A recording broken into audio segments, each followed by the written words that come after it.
Right, good morning, everyone, and welcome to the meeting of the Cabinet on this date, the 11th of March. The first item is to receive apologies for absence, but we do appear to have a full house. So the second item is the minutes of the meeting held on the 5th of February. Were there any questions on those minutes, please? If not, I will propose, sorry, there was one I wanted to highlight. On page 4, the second paragraph under the Cabell Park item, it's just very minor. It's Clare Road rather than Blair Road. Just what is it? CLARE, village north of Cromer, long lost.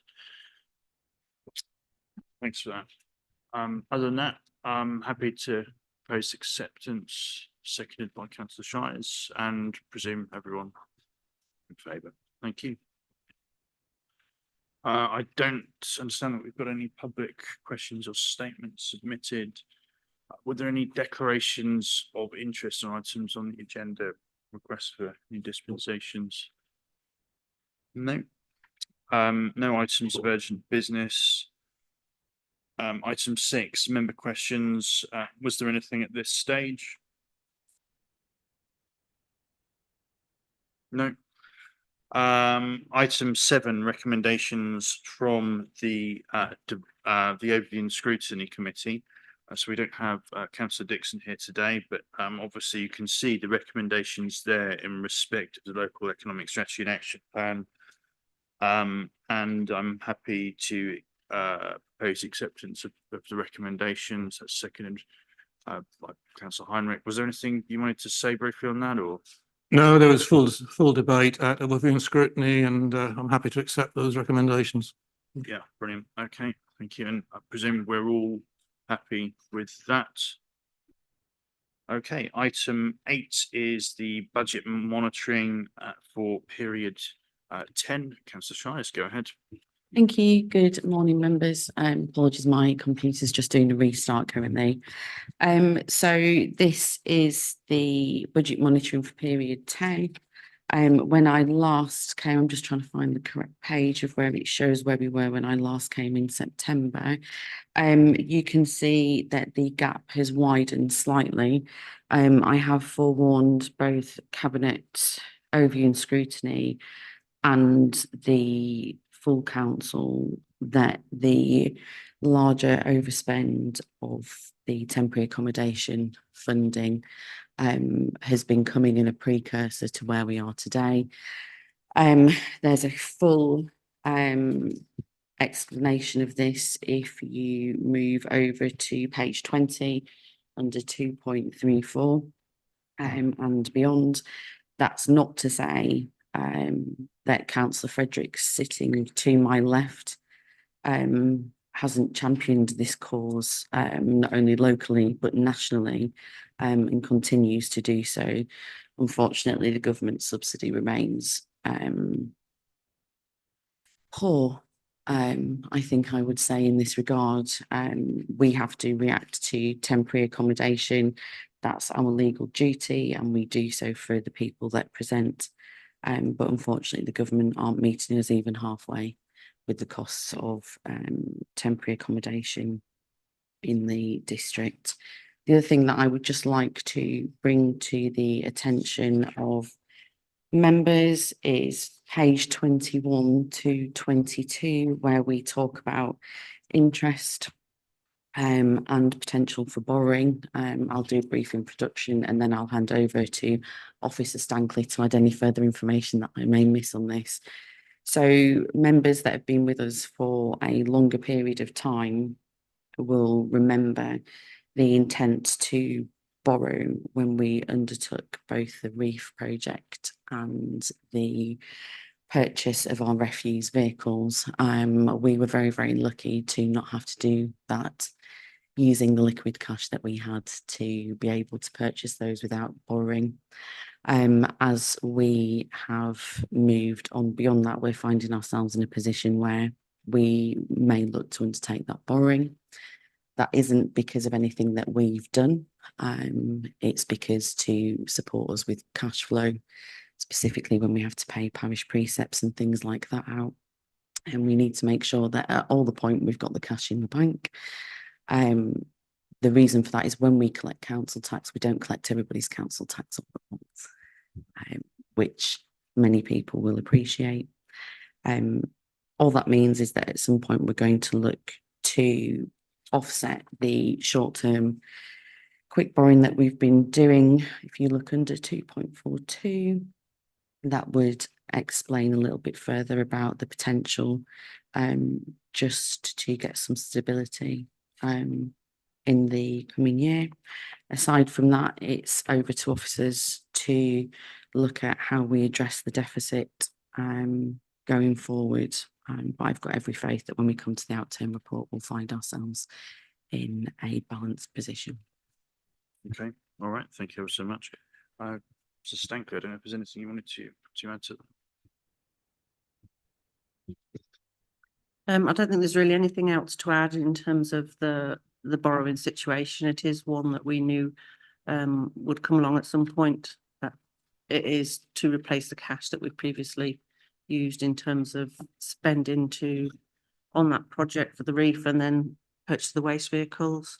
We're going to look at taking a bit of short-term borrowing and wait for the interest rates to come down before we commit ourselves to the full amount of long-term borrowing that we need. In terms of the position, we have recently, only last week, found out that we've got a bit of windfall income from HMRC going back to a VAT issue in 2009. That will be 135,000, which we will use to offset against the deficit. So already we can see that reducing a little bit, but that is a windfall amount. So it is just a one-off, but we will then look at all ways that we can to try and bring the deficit down in other areas. Yeah, okay, brilliant. Thank you so much. Councillor Frederick, go ahead. Thank you, Councillor Shires and Mrs. Stankley and all the people that have actually worked so hard on this. I'm in awe of you. Just going back to Councillor Shires' point about lobbying the government, this has been successful in part where they're coming to visit us, DULUC are coming to visit us on Wednesday, because we have been quite verbose in our lobbying, if I can put it that way, to central government and ministers. So they are actually coming to see us. They will be with us for the morning and some of the afternoon, and we will be demonstrating the unique need of housing in North Norfolk and our landscape and our challenges. So and also the challenges of the council and the fact that we have the largest aged population in the country, holiday let second homes, things like that. So we have got a discussion coming with them on Wednesday, and I want to assure you that we'll be similarly lobbying them for their help with this, because we have tried every single thing that we can, and we are held up nationally as a good council, and other councils wish to follow our example with buying temporary accommodation and have been asking for advice on that from the housing strategy team. So I just thought I'd inform you of that. Yeah, absolutely. Thank you. Well, it's certainly, a good thing that we're on developing the government department's radar on that and on other issues, and that they are coming to us in person indeed. Of course, the issues with housing, homelessness, inflation, energy costs, the legislative changes that have also had an impact, things like voter ID, which is of course council's money, nutrient neutrality, which isn't all councils, but that has been many of them, certainly in Norfolk, but you can look at the previous examples of Cornwall. And indeed, the issue that we're now seeing with higher interest rates and the impact of having to pay parish councils precepts all in one go. These are all broadly issues that are affecting the whole sector. So many, in fact, all budget monitoring reports look somewhat similar, but the numbers are obviously very different because, you know, as a smaller district council, of course, you know, the financial numbers aren't as significant, but it's significant in proportion. So it's the case that, you know, the sector is where it is on many of these issues, and we'll certainly continue to work together to represent to government on all of the problems that we're currently facing. I don't see any other indications, so I'm happy to propose the recommendations, and they are that we note the contents of the report and the current forecast year and end position. I note the actions to take some short-term borrowing and call back some of our investments that are in our pool funds. Number 3, approve the use of economic regeneration reserve as required, as proposed in paragraph 2.25. Number 4, approve the use of 200,000 of the Treasury Management Reserve to cover the overspend as proposed in paragraph 2.42. And finally, note that officers will work together to take action to reduce the overall general fund deficit for the year 23-24. So I propose, seconded, Councillor Shires, and all in favour, please. Brilliant, thank you. Item 9, sorry, getting a bit lost with the numbers. Item 9 is reporting progress for implementing the corporate plan for the end of quarter 3. So certainly, you know, the big outlier here is the implementation of the Second Homes premium delayed by government, and conversations are ongoing with partner authorities. Last week, end of last week, certainly had I think a useful meeting with other district councils, including the City Council and Kingston Borough in Norfolk, to try and solidify a position.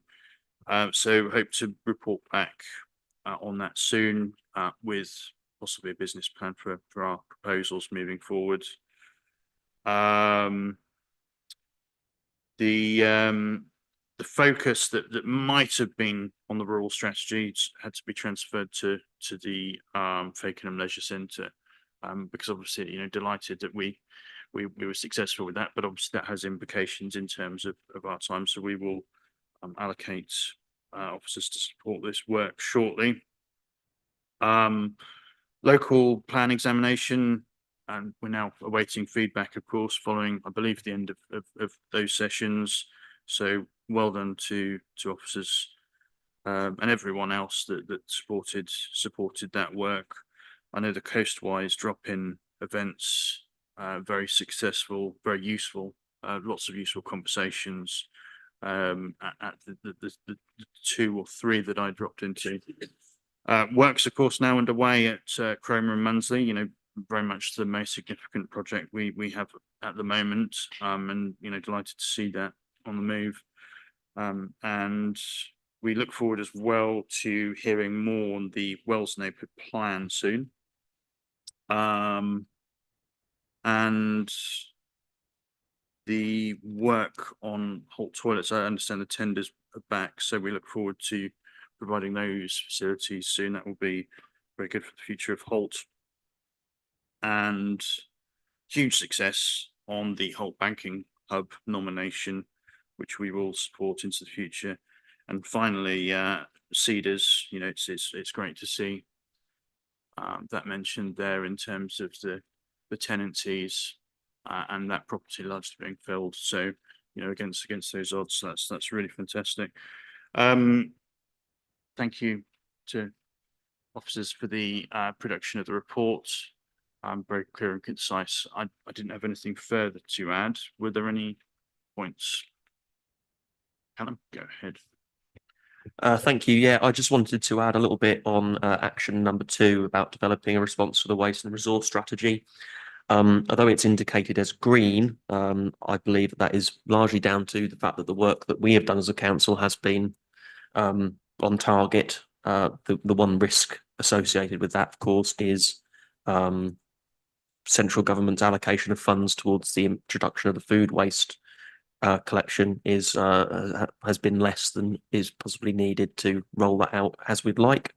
But we are going back to government with some evidence on that point. So hopefully, once we've heard back with that regard, things will improve. But I just wanted to put a little bit of context into why that was green, when we know there are a couple of issues potentially on the horizon with that.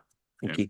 Yeah, I think, and it sort of goes back to what we were saying under the previous item. You know, I know it's certainly most rural authorities. It's fair to say most of the sort of urban boroughs, you know, it's much easier to achieve economies of scale with food waste collection. But I'm, you know, really pleased to see how we've set out our stall here in terms of, you know, the impacts on ourselves, but that certainly translates, you know, into impacts across the whole sector, because it's certainly not like collecting in a sort of London borough where you do 3 roads and you've got 400 houses. You know, you can be lucky to get that in, you know, some villages. So it's yes, certainly. Thank you for taking that up forward. Was there anything else? Okay. So simply that we note the report. Happy that we do that. Yeah.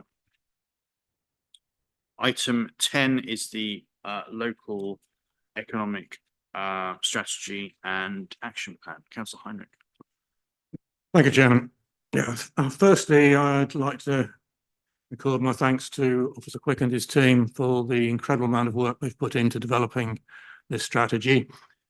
I don't propose to give the same long speech I gave to ONS, you'll be pleased to know. It's as set out really on page 65 of your papers, where it highlights all the range of consultations and discussions that have taken place in putting this strategy together, and to make sure that it's not something in isolation, that it's part of a strategy that works with all our partners in neighbouring authorities and at county level, and with government departments as necessary, to ensure we have the best economic development and growth of modern industrial sectors, maintaining more traditional tourism and leisure sectors that we can manage for North Norfolk. As you'll be aware, it's been through considerable internal discussion through CLT, a couple of times before business planning at Cabinet. Overview scrutiny have had a long and full discussion, and I accepted our recommendations earlier in this meeting. I really can't add to what is in the paper, and I commend it to you. Thank you. Thank you, Councillor Heinrich, and you know, really great work here and good appraisal of the situation and challenges and opportunities that are before us, and you know, some really encouraging and useful case studies within the document. I know that's been said before, but it you know, it's very good to see that sort of level of work that's being carried out across the district by businesses, and within the document, very good successes highlighted with the UK Shared Prosperity Fund in North Norfolk. So I'm you know, I'm pleased that we've been able to apply, I suppose, our previous experience and I suppose good track record of delivering funding. So yeah, very pleased with that. The obvious question on this would be about the timescales for the executive summary, which I understand is now being worked on and subject to the approval of this document today. So presume you're happy to propose? Indeed, Chair, I'm happy to propose. Fantastic. Okay, thank you. Were there any you wanted to second? Okay, that's fine. But I just wanted to make sure there were no questions before we moved to the vote. No, that's absolutely fine. Okay, thank you. Well, we'll move to the vote then. All of those in favour, please. Okay, that's great. No, I'm sorry, I'm not sure if I said that the seconder was Councillor Blathwaite. Right, okay. Item 11 is the former Shannocks hotel site in Sheringham. So obviously This demonstrates very clearly, the difficulties that local authorities face in bringing these sites back into use.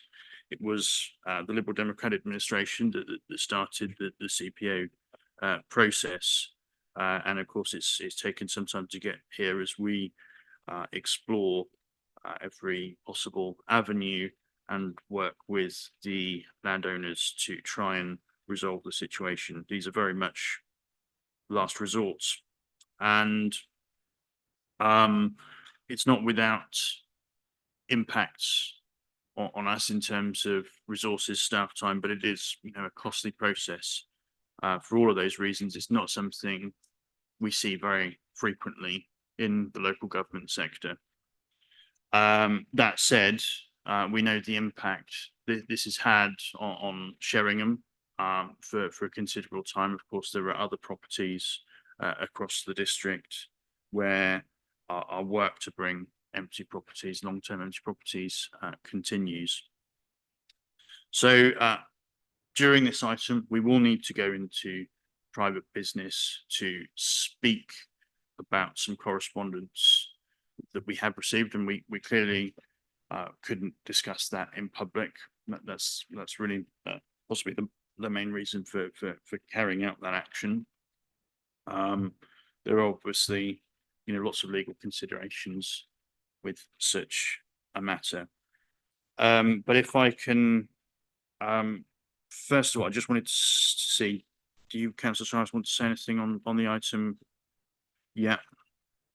I think just for clarity for everybody present, the reason that this sits with me now is because it's a finance and estates decision beyond this point. So that's the only reason why it sits in my portfolio. But I just really wanted to make it clear that the reason that we're here having this conversation today is because for the last 18 months, action hasn't been taken on the site. So if you move to page 140 under 1.4, the timeline is set out there. We wouldn't be having to have this conversation if what had been asked had been undertaken. So 18 months on, we need to make a decision for the community of Sheringham. So that's why we're seeing it today. Yeah. Yes, Frederick, so I'll come to. I just wondered if we could emphasise the difficulty is that's been going on, and our legal powers, and the actual sort of amount of officer time that has gone into this since this item first came to us in 2018-19. That these things are really hard fought and take an awfully long time when you're dealing with property owners and when you're dealing with legal matters. So I just wanted to point that out. It's not that we've been lax, it's just the fact that we've been trying to come to an agreement and encouraging various parties. So I just wanted to say that. I'm not sure. Solution. Go ahead. Thank you. Councillor Brown, I know I've sent you written advice previously, and I just wanted to raise that again now in regard to declarations of interest and whether you wish to withdraw.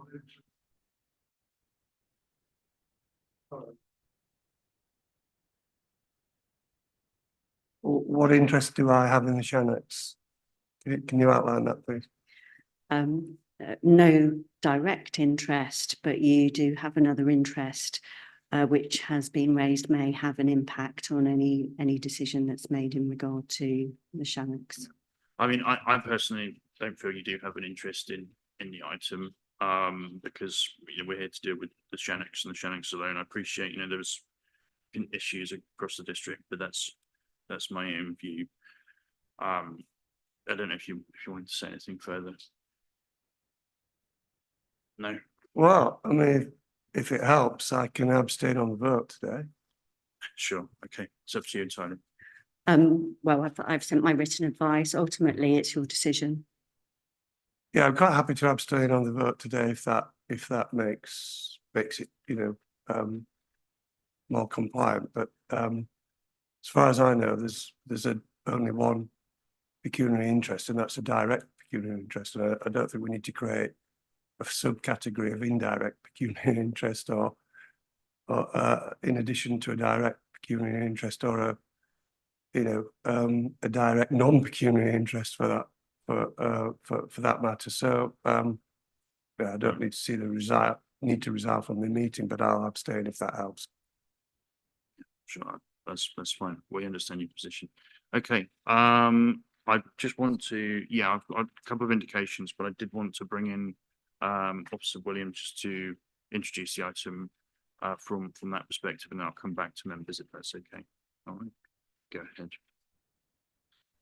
So I will keep this very brief because most of the comments that might be appropriate for me to make should be in the closed agenda part of the meeting. But broadly speaking, as others have already said, this is a long, lengthy and complicated process, and officers' advice to you today is effectively this is the primary point of final decision today. And broadly speaking, at the most strategic level, you've got two options, one of which is to keep going and compulsory purchase the site and bring it into the council's ownership, and the other of which is effectively to withdraw from the process on whatever basis and leave the site in the ownership of its current owners for the foreseeable future. Both the public report and more particularly the private report sets out some of the history and the, let's just call it, the advantages and disadvantages and risks with each option. If I say much more, Chair, I think I'll be straying into the private part of the meeting. No, that's absolutely fine. Well, thank you for all of the work yourself and Martin and others presumably have done in the lead up to this point in time. I appreciate it's it's very complex and difficult to get to this point. I've got Councillor Withington and then Councillor Vickers. Thank you. I'm going to, I might be a bit slower because I need to put some bits into the closed part of the meeting in what I want to say. So I'm just being a little bit watchful as I do it. Thank you. So as a town councillor and now ward member for Sheringham North from the mid stages of this controversial issue, and for the entire time that a potential solution was brought forward in 2016, I think I have a good understanding of some of the complex issues within this situation. It is, of course, most disappointing for the town that the CPO process was not started by the previous administration and was only initiated under ourselves. Had this been started back in 2017, and we've heard how complex this process is and the timescales that have to be adhered to, then it would be more likely we wouldn't be in this position some 13 years after concerns were expressed in the town in 2010. And those concerns were about the serious state of the Shannocks and its negative impact on our successful town. So this is particularly relevant as it shows how long the town has awaited for solutions to come forward. I think through that time, the town has also lost its confidence that the current landowners will complete the development either in a timely manner or at all, which is why I urge Cabinet to move forward with the CPO process and complete the general vesting process by the key dates indicated. To not proceed would, I believe, be a huge reputational damage to the council. It would also serve to show weakness to other potential landowners of derelict buildings that when NDC threatens the CPO, they know it will not be followed through and enforcement can be ignored. And that will be at the detriment to our town centres and communities. Enforcing the CPO would show the determination of this council to support our communities and encourage landlords to make interventions at an earlier stage.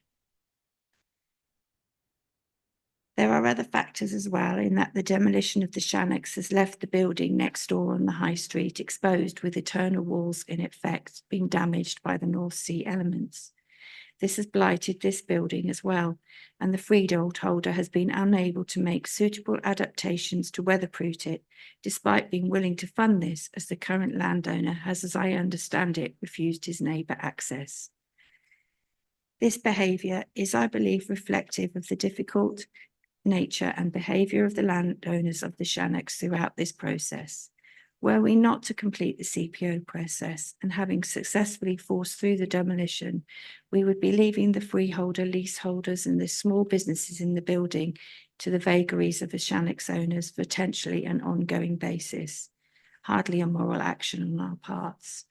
And as I said, I therefore urge council to consider moving forward with this process. Thank you. Okay, thank you so much. Councillor Vickers, go ahead. Thank you, Chairman.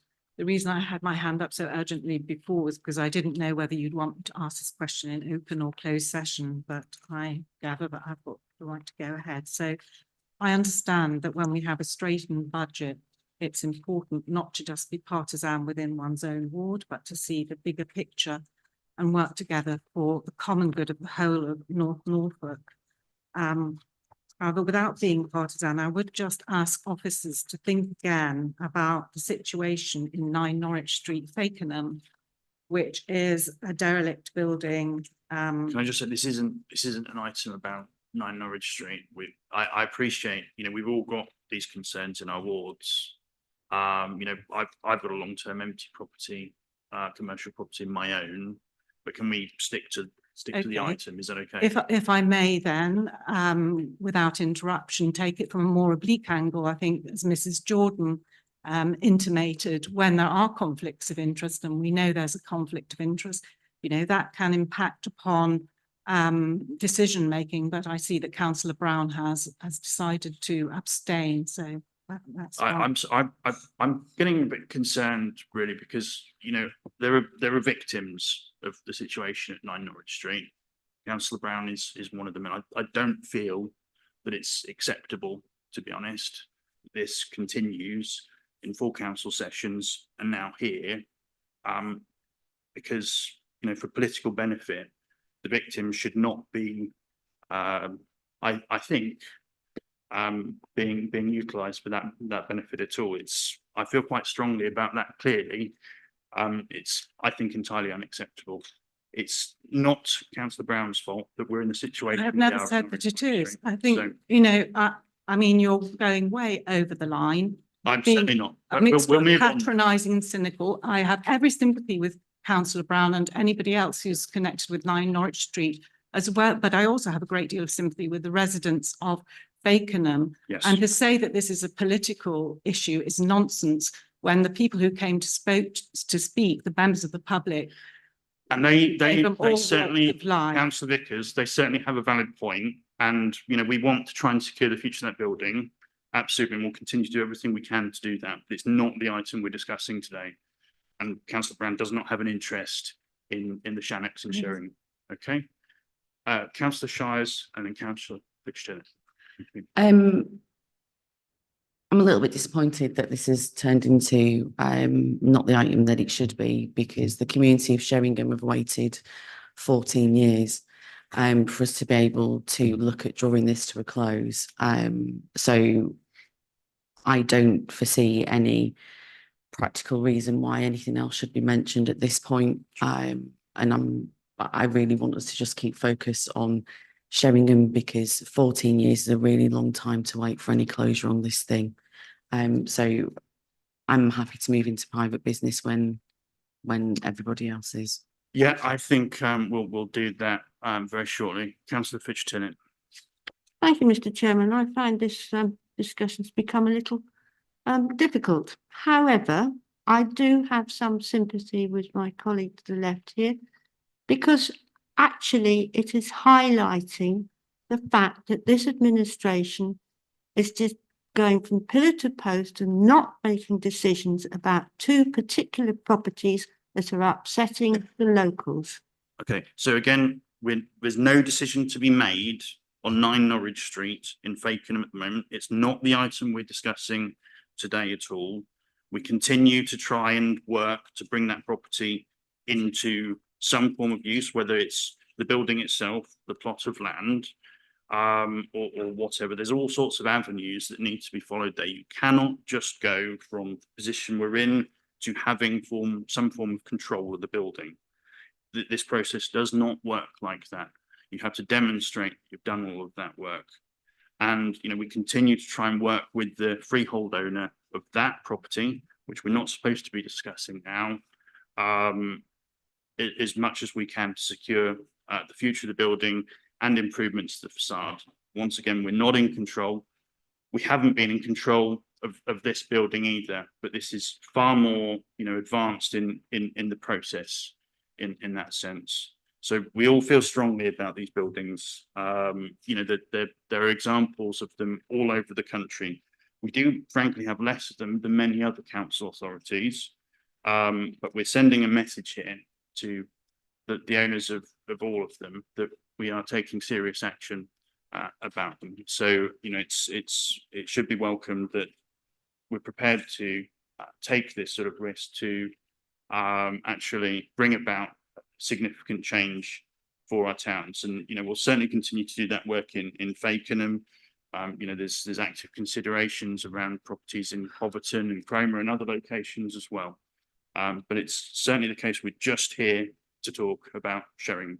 Okay, so Officer Williams, and then I've got one or two other indications, and we'll move into private session to deal with the correspondence. That's okay.